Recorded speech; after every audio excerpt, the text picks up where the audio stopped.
Hello বন্ধুরা, আমি একটি ভিডিও নিয়ে চলে এসেছি। ভিডিও শুরুতেই বলে দিই, জবরদস্ত স্যালারি রয়েছে এবং ভিডিওটি কেউ স্কিপ করে দেখবে না। দিল্লি পুলিশ নোটিফিকেশন জারি হয়েছে বন্ধুরা, এবং ভ্যাকান্সি রয়েছে ৭,৫৬৫টি এবং যারা মাধ্যমিক এবং 12 পাস করে আছো তারা অ্যাপ্লাই করতে পারবে এবং বয়সসীমা চেয়েছে 18 থেকে 25 বছর অবধি তারা অ্যাপ্লাই করতে পারবে।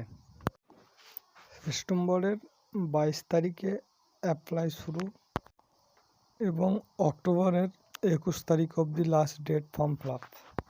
দিল্লি পুলিশ কনস্টেবল পদে নিয়োগ রয়েছে এবং স্যালারি রয়েছে 44,900 টাকা থেকে 1,51,000 টাকা অবধি স্যালারি রয়েছে।